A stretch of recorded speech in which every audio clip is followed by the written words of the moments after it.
Bien, je suis Jeanne-Marie Fauvet, la directrice d'agence de BNP Paribas Real Estate pour la partie transactions. Nous sommes numéro 1 des Alpes-Maritimes au niveau tertiaire en 2022. Nous sommes présents dans les Alpes-Maritimes depuis un peu plus de 40 ans et nous sommes donc spécialisés en immobilier d'entreprise. On propose la commercialisation de bureaux, de locaux d'activité, entrepôts, commerces et de l'investissement également. Sinon, on fait partie d'une branche de 6 métiers au niveau de la transaction, donc la promotion, transaction, l'expertise, l'investment management, le property management et le conseil également.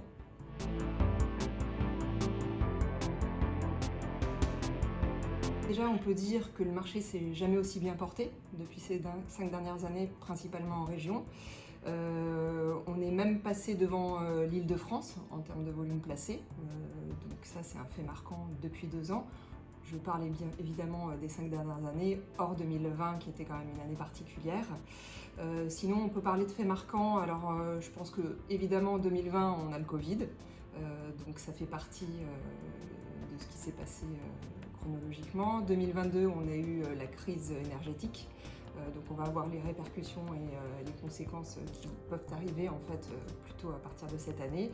Et sinon, il y a eu la mise en place petit à petit de tout ce qui est décret tertiaire, qui fait partie effectivement des réflexions des projets immobiliers. Alors sur Nice, on peut peut-être parler un petit peu de Nice. On a eu une année record en 2022 avec 78 000 m² de surface placée.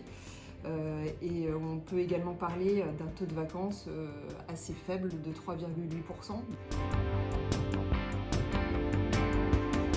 Alors oui, particulièrement depuis ces 5 dernières années, je pense qu'il y a une vraie remise en question. Les utilisateurs sont de plus en plus exigeants. Ils regardent plus forcément que l'emplacement ou forcément que le loyer, c'est plus forcément les priorités. Aujourd'hui, ils remettent un petit peu les utilisateurs, donc les salariés, au cœur de leurs préoccupations. Évidemment, il y a la mise en place du télétravail qui a fait évoluer les mœurs. Il y a également tout ce qui est flexibilité en fait, des locaux qui prend de plus en plus d'importance dans les recherches. Il y a de plus en plus d'espaces partagés qui sont travaillés et beaucoup de services qui sont attendus de la part des entrepreneurs. Il y a une recherche de plus en plus poussée sur les exploitations de bâtiments photovoltaïques, de réemploi de matériaux. Enfin, ils sont assez sensibles à tout ce qui est réemploi de matériaux, notamment bâtiments bas carbone, choses comme ça.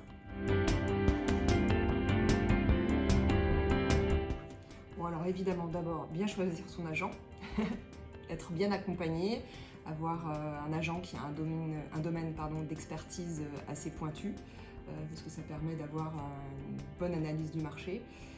Bien choisir son propriétaire également, parce que je pense que c'est une collaboration sur du long terme, donc ça c'est important. Il faut aussi avant tout bien définir son cahier des charges. Je pense que ça c'est vraiment la base parce que c'est ce qui permettra d'identifier le meilleur bien adapté. Aujourd'hui je conseille par rapport à tout ce qui est décret tertiaire, évidemment, de regarder des bâtiments qui sont plus éco-responsables, avec des performances énergétiques plus poussées, enfin vraiment travailler en fait sur tout ce qui est performance énergétique notamment, et voir tout ce qui est mis en place. On parlait de bornes de recharge électrique, ça c'est un vrai sujet aujourd'hui pour les entreprises.